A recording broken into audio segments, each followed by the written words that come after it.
September 12, 1942, 08:47 hours, North Atlantic, 340 miles west of Iceland.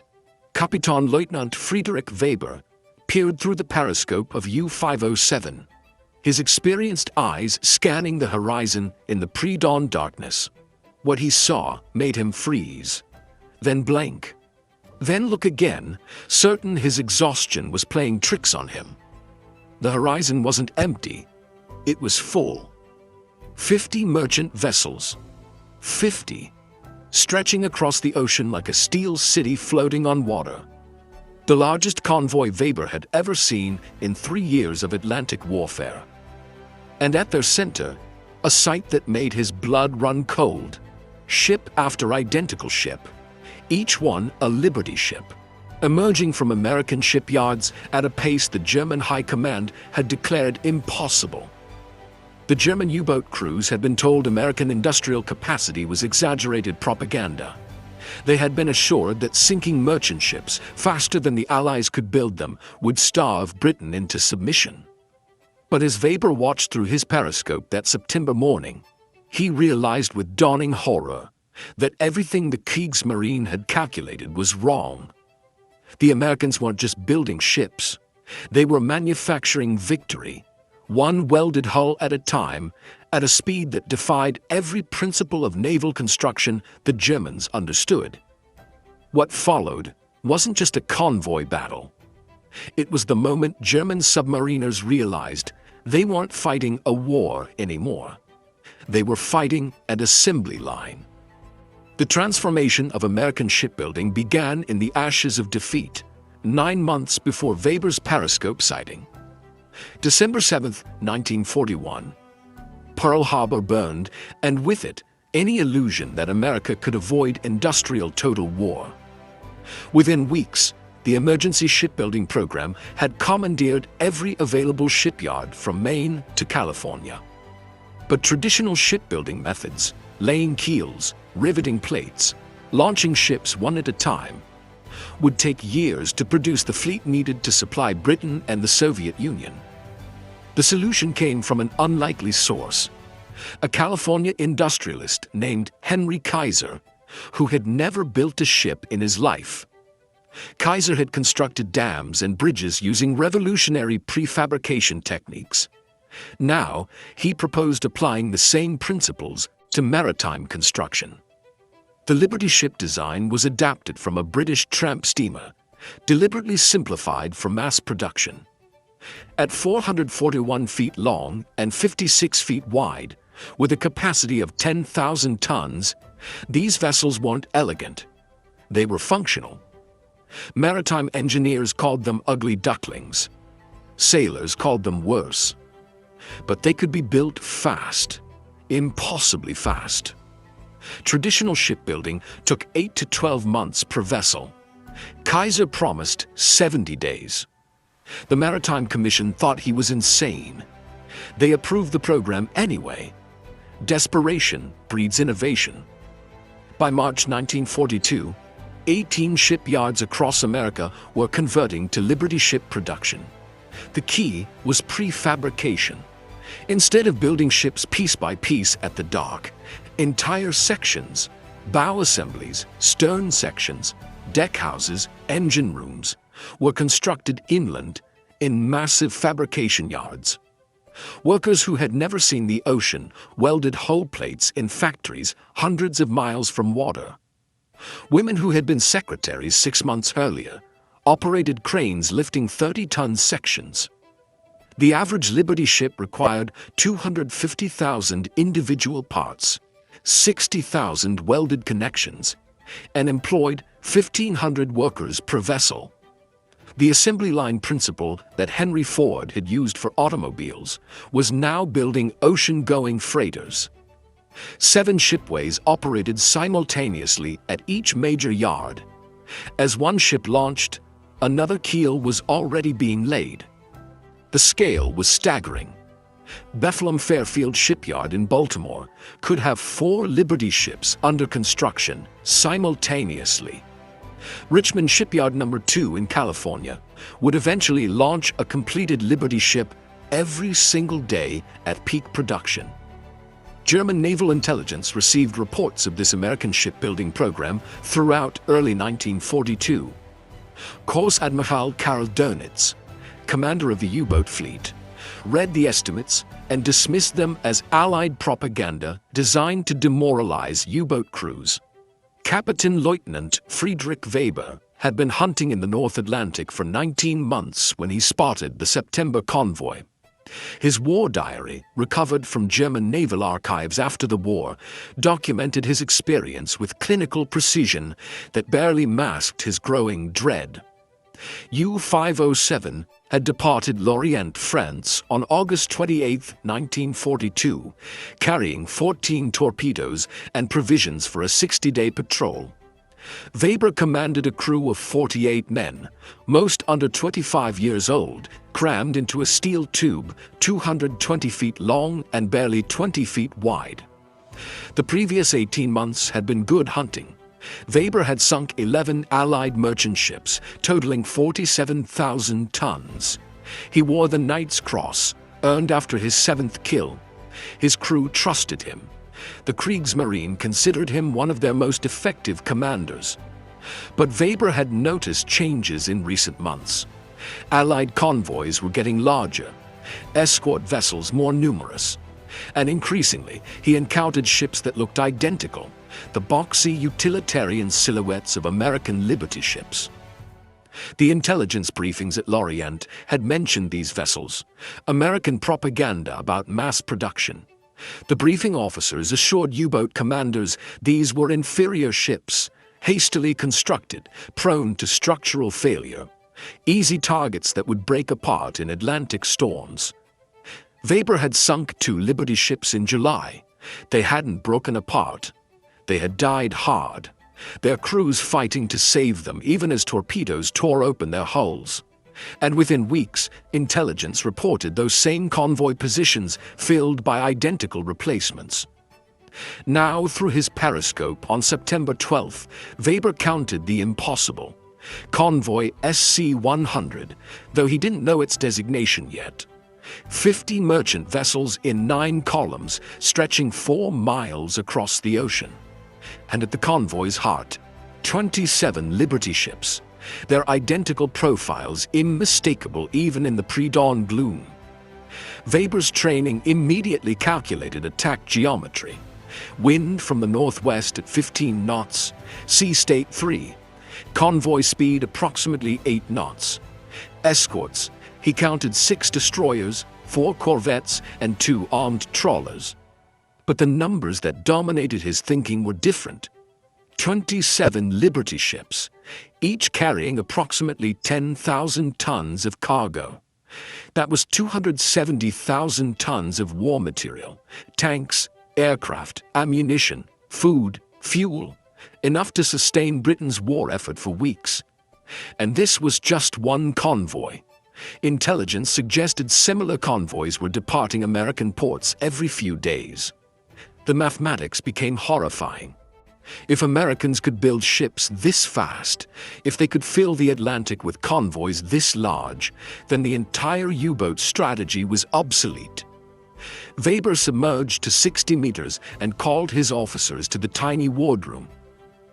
Oberleutnant Hans Gruber, his executive officer, studied the plotting table where they had marked the convoy's composition. 27 identical vessels, Gruber said quietly. The intelligence briefing said American mass production was propaganda. The intelligence briefings were wrong, Weber replied. He had fought in the Atlantic long enough to recognize when doctrine collided with reality. Signal Lorient, report convoy size and composition, request permission to attack. The response came 3 hours later. Attack authorized.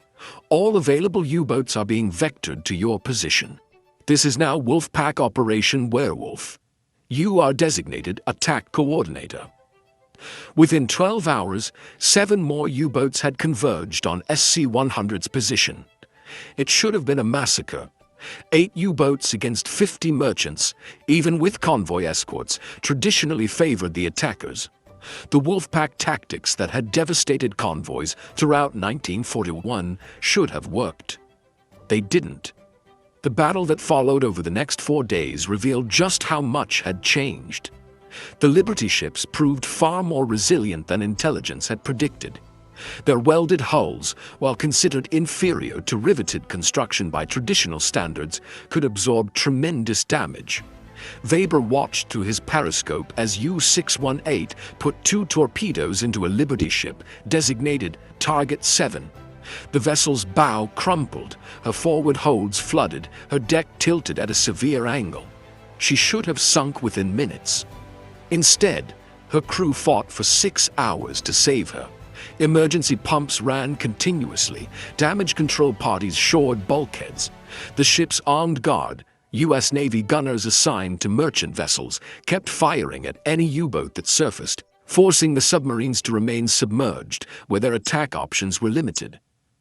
Before we jump back in, tell us where you're tuning in from, and if this story touches you, make sure you're subscribed, because tomorrow I've saved something extra special for you. Target 7 refused to die. For 6 agonizing hours, Weber watched the damaged Liberty ship fight for survival. Her crew deployed emergency buoyancy measures that German intelligence had never documented. Portable pumps, dozens of them, kept bilge water from overwhelming the forward compartments. The ship's master, Captain William Thornton, according to post-war records, made a decision that saved his vessel. Rather than maintain course with the convoy, he turned his damaged bow into the wind, reducing water pressure against the compromised bulkheads. The maneuver worked. By late afternoon, Target 7 had stabilized. A rescue tug from Iceland was already racing toward her position. She would survive to be repaired and return to service within 8 weeks. Weber noted in his war diary, enemy damage control capabilities exceed all previous assessments. The Wolfpack pressed the attack through September 13th and 14th. 8 U-boats fired 41 torpedoes at convoy SC-100. They sank 6 vessels, 3 Liberty ships, 2 British tramps, and 1 Norwegian tanker. By traditional standards, this represented a significant victory. But Weber understood the mathematics had fundamentally shifted. 6 ships sunk, 44 survived. And those 6 losses would be replaced by American shipyards within 10 days. His U-boat flotilla had expended most of their torpedoes, requiring return to port for rearming, a round trip requiring 3 weeks minimum. The exchange rate was catastrophic. American shipyards were producing Liberty ships faster than U-boats could sink them, even during successful attacks. Weber radioed Lorient on September 15th. Convoy attack concluded. Recommend immediate strategic reassessment. Enemy replacement capacity exceeds attrition capabilities. The response from U-boat command was terse. Continue patrol. Locate additional targets. But Weber had seen enough. That night, surfaced to recharge batteries in darkness, he gathered his officers on the conning tower. The Atlantic stretched endlessly around them, cold and indifferent. "We're losing," Weber said quietly. No subordinate contradicted him. They had all done the mathematics. They had all watched Liberty ships absorb damage that should have destroyed them. They had all seen how quickly replacement vessels appeared. Oberlieutenant Gruber voiced what everyone was thinking. If the Americans can build ships this fast, how fast can they build destroyers?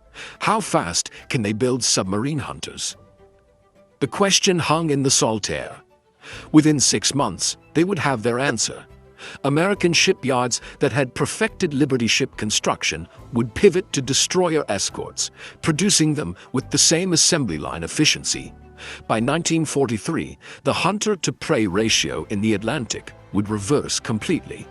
The Battle of the Atlantic was already decided in September 1942, though it would take another 2 years to reach its conclusion. The decision wasn't made in combat. It was made in American shipyards, operating 24 hours a day, 7 days a week, launching vessels at a pace that made traditional naval warfare calculations obsolete. U-boat 507 returned to Lorient on October 3, 1942. Weber submitted a detailed after-action report emphasizing the strategic implications of American production capacity. The report was filed and largely ignored. German naval doctrine still assumed that sinking ships faster than they could be replaced would win the Atlantic campaign. 3 months later, U-boat 507 departed on her next patrol. She never returned. Depth charges from a British destroyer ended her war on January 13, 1943. Weber and his entire crew were lost.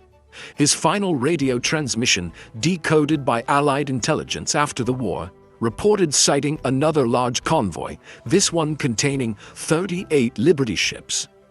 The pattern Weber had recognized was accelerating. By the end of 1942, American shipyards had delivered 597 Liberty ships. In 1943, they would deliver 1,422. The production rate had moved from impossible to incomprehensible.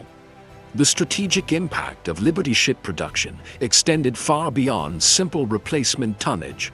Each vessel represented a statement of industrial intent that German planners had failed to comprehend. The ships themselves were only the most visible component of a supply system that dwarfed anything previously attempted in military history. Richmond Shipyard No. 2 in California achieved what maritime experts had declared impossible. On November 12, 1942, they launched the Liberty ship SS Robert E. Peary just 4 days, 15 hours, and 30 minutes after laying her keel. The vessel was fully operational, engines tested, holds inspected, ready for cargo. This wasn't a publicity stunt with a hollow hull. The Robert E. Peary sailed to the Pacific Theater, made 6 round-trip voyages carrying war material to Australia and the Southwest Pacific, and served until the war's end. She proved that even the most accelerated Liberty ship construction produced seaworthy vessels. German naval intelligence received reports of the 4-day ship and dismissed it as propaganda. Their analysts calculated it was mathematically impossible to complete the required welding, install engines and equipment, and conduct sea trials in such a time frame. The analysts were correct about traditional shipbuilding. They were wrong about American industrial methods. The secret wasn't just prefabrication, it was total system integration. While Richmond Shipyard assembled the Robert E. Peary, her engines were being manufactured in Pennsylvania, her propeller shaft in Ohio, her anchor chain in Massachusetts. Coordination across thousands of suppliers transported via an inland logistics network that itself represented an industrial marvel enabled the impossible pace. By early 1943, 18 American shipyards were producing Liberty ships. Average construction time had dropped to 42 days. At peak efficiency, a new Liberty ship entered service every 8 hours somewhere in America. The production rate exceeded even optimistic projections. Close Admiral Dönitz faced the implications in his daily conference with Hitler on March 18, 1943. Intelligence estimates now confirmed American claims. The Allies were building merchant tonnage 3 times faster than U-boats could sink it. The mathematics were irreversible. Hitler demanded increased U-boat production. Dönitz explained the reality. Building more submarines required the same steel and resources needed for surface fleet and army equipment. Germany's industrial capacity couldn't match American shipbuilding, even if all resources were redirected to U-boat construction. The Führer's response, documented in conference minutes, revealed complete incomprehension of industrial-scale warfare. Then the U-boats must sink ships faster. This wasn't strategy. It was desperation masquerading as determination. Meanwhile, Liberty ships were transforming global logistics. Each vessel could carry 2,840 jeeps, or 440 light tanks, or 230 million rounds of rifle ammunition. The standardization meant that any Liberty ship could carry any cargo to any destination. Port facilities worldwide adapted to their dimensions. The SS Stephen Hopkins demonstrated another Liberty ship characteristic that German intelligence had underestimated. On September 27, 1942, she encountered the German commerce raider Steer in the South Atlantic. Outgunned and outmaneuvered, the Hopkins' armed guard crew fought back with their single 4-inch deck gun. The ensuing battle lasted 20 minutes. The Hopkins was destroyed, but not before her gunners landed several hits on the Steer, causing enough damage that the German raider had to be scuttled hours later. A mass-produced merchant vessel had destroyed a purpose-built warship through sheer determination and surprisingly effective armament. Stories like the Hopkins spread through the merchant marine. Liberty ships might be ugly and uncomfortable, but they were tough and they fought back. The psychological impact on crews was significant. They weren't sailing defenseless targets anymore. By mid-1943, Liberty ships dominated Allied convoy composition. Their uniform speed, capacity, and handling characteristics simplified convoy operations. Commodores could coordinate 50 ships with the confidence that all would respond similarly to maneuvering orders. This standardization itself multiplied operational efficiency. The production numbers told the story. By December 1943, 2,019 Liberty ships had been delivered. American shipyards had exceeded Donitz's worst projections. The Atlantic was filling with merchant tonnage faster than the entire U-boat fleet could possibly sink it.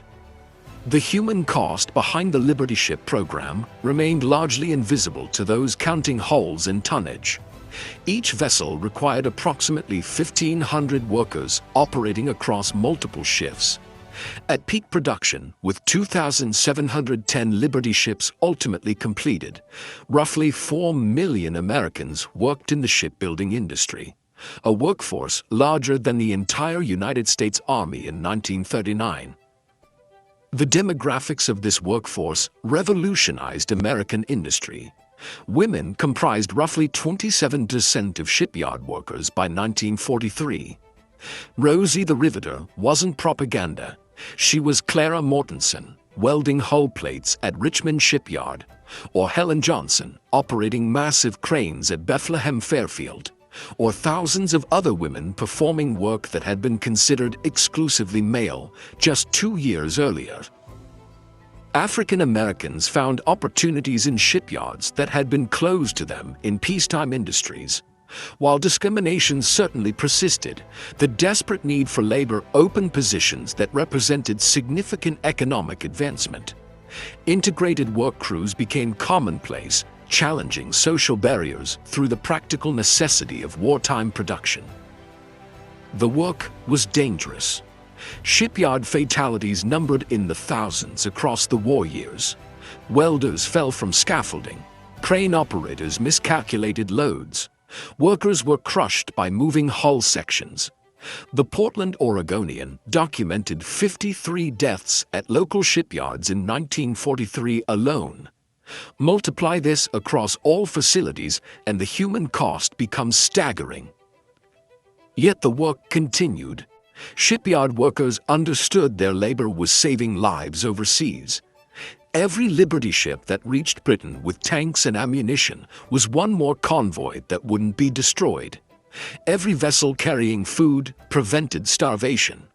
The connection between welding hull plates in California and defeating fascism in Europe was direct and measurable. The vessels themselves proved far more capable than their hasty construction suggested.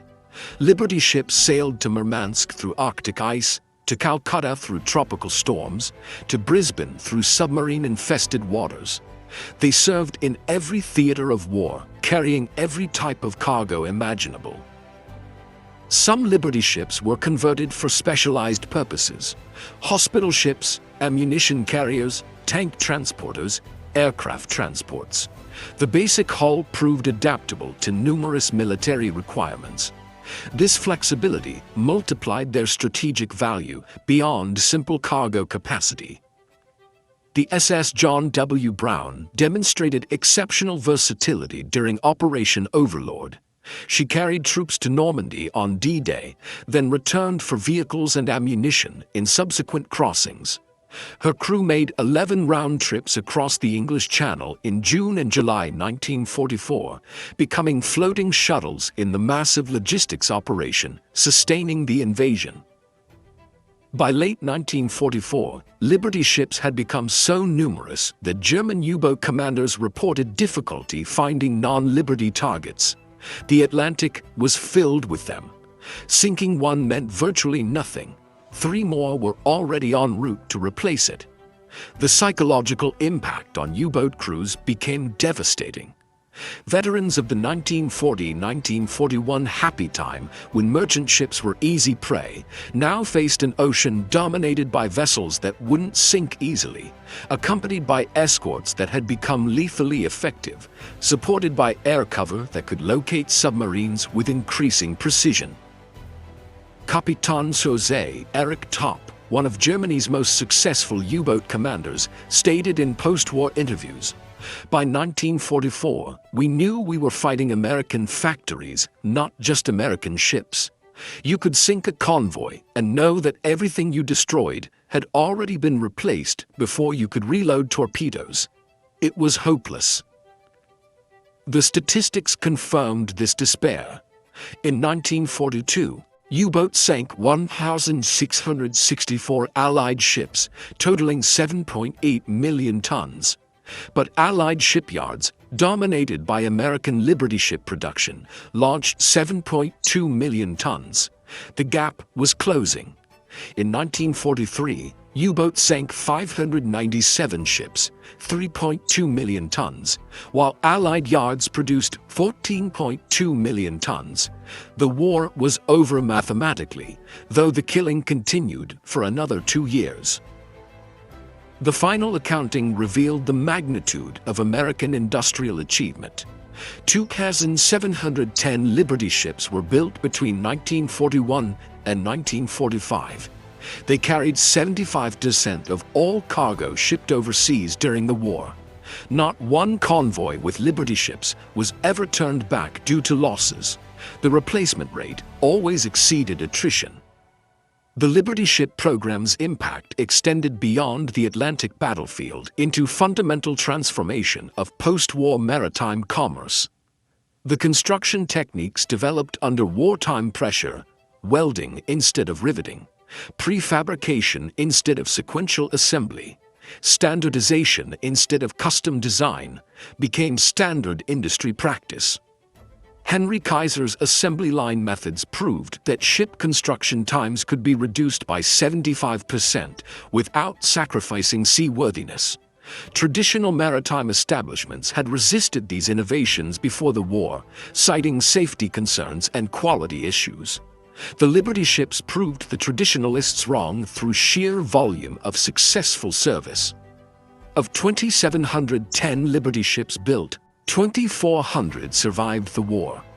This 88% survival rate, despite operating in the most dangerous maritime environment in history, validated the welded construction that conservative engineers had doubted. The ships had been designed for 5-year service lifespans. Many served for 20 years or more in post-war merchant fleets. The economic implications rippled through the post-war world. American shipyards that had perfected mass production techniques could undercut European shipbuilding prices by 40%. This advantage helped establish American dominance in commercial shipbuilding through the 1950s, fundamentally altering global maritime economics. Surplus Liberty ships became the foundation of post-war merchant marines worldwide.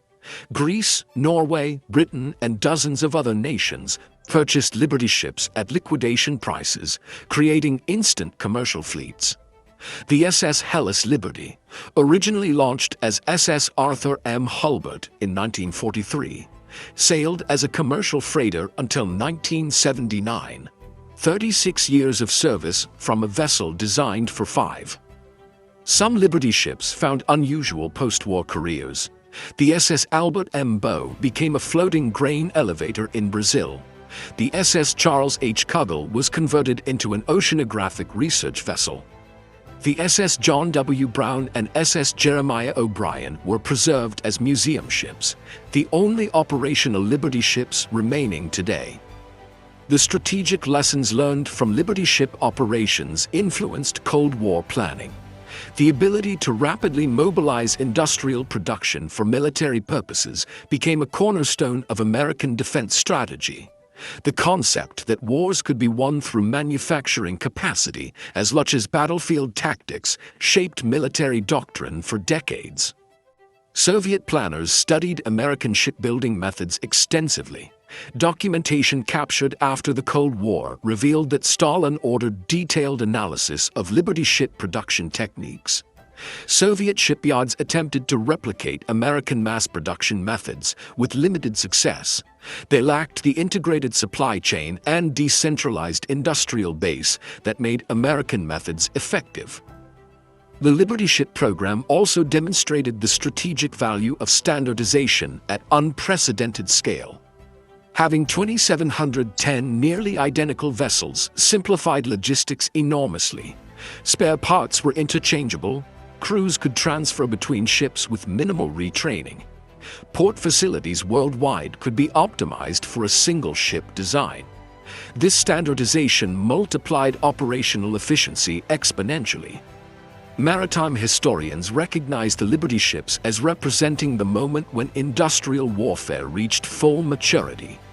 Previous conflicts had demonstrated the importance of industrial capacity, the American Civil War, World War I, but never before had manufacturing capability so completely dominated strategic outcomes. The Liberty ship program proved that advanced industrial economies could overwhelm opponents through sheer production volume. The final Liberty ship, SS Albert M. Bow, was delivered on October 30, 1945, nearly 2 months after Japan's surrender. She was immediately placed in reserve, never carrying a single wartime cargo. Her existence symbolized the ultimate achievement. America had built so many ships that the war ended before they could all be used. The economic cost had been immense, approximately $2 billion in 1940s currency, equivalent to roughly $35 billion today. But the return on investment was incalculable. The Liberty ships had enabled victory in Europe, sustained Britain through starvation sieges, equipped the Soviet Union to defeat Germany's Eastern armies, and supplied Pacific operations across 8,000 miles of ocean. September 12, 1942. That moment when Kapitänleutnant Friedrich Weber peered through his periscope and saw 50 ships on the horizon wasn't just a tactical encounter. It was the instant when one man's experienced eyes confirmed what German strategic planning had refused to acknowledge.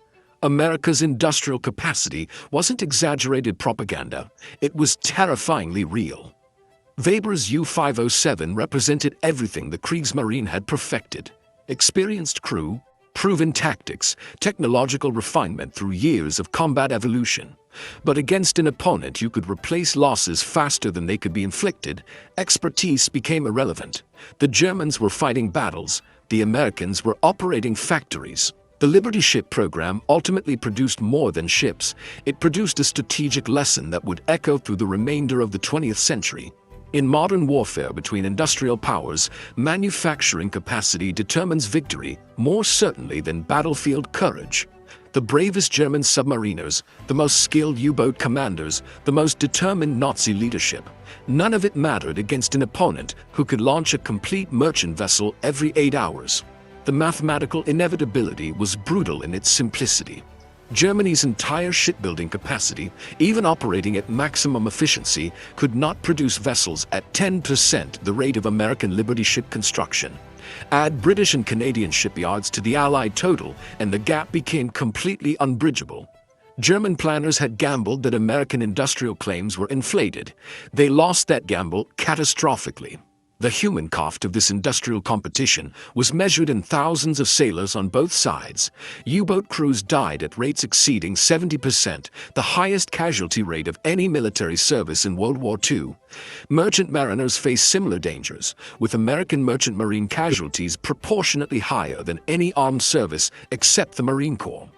These men fought and died, while industrial production determined the war's outcome regardless of their sacrifice. The Liberty ships themselves became something unexpected, symbols of democratic industrial power. These ships, built by workers who had been housewives, farmers, and factory hands 18 months earlier, defeated the submarine fleet of history's most militarized society. The ships were ugly, uncomfortable, and built by amateurs. They won, anyway, through sheer overwhelming numbers. 75 years after Weber's periscope sighting on that September morning in 1942, two Liberty ships remain operational, the SS John W. Brown and SS Jeremiah O'Brien. Both still sail occasionally, maintained by volunteer crews who preserve these vessels as floating monuments to industrial mobilization. Standing on their welded decks, you can still see the hasty construction marks, the functional simplicity, the complete absence of aesthetic consideration. These ships were built to win a war, not to be beautiful. They succeeded spectacularly. The 2,710 Liberty ships carried 75% of all cargo shipped overseas during World War II, roughly 227 million tons of material. They sustained Britain through starvation sieges, equipped Soviet armies that destroyed Nazi Germany, supplied Pacific operations across vast oceans, and enabled the Normandy invasion that liberated Europe. When Captain Lieutenant Weber saw those 50 ships on the horizon that September morning in 1942, he was witnessing the industrial future of warfare. Within 3 years, that future would produce nuclear weapons, jet aircraft, guided missiles, and electronic warfare systems. But none of these technological marvels would have reached their destinations without the ugly, utilitarian merchant ships that carried them across oceans faster than enemies could sink them. The Liberty ships proved a fundamental principle that remains valid today. In conflicts between industrial powers, the side that can produce and replace equipment faster will ultimately prevail, regardless of tactical brilliance or strategic genius on the battlefield. German U-boat commanders learned this lesson through defeat. American shipyard workers proved it through production. And 50 Liberty ships on the horizon delivered the message with unmistakable clarity. This war would be won not by the bravest warriors, but by the most productive factories. Up next, you've got two more standout stories right on your screen. If this one hit the mark, you won't want to pass these up. Just click and check them out. And don't forget to subscribe and turn on the notification bell so you don't miss any upload from us.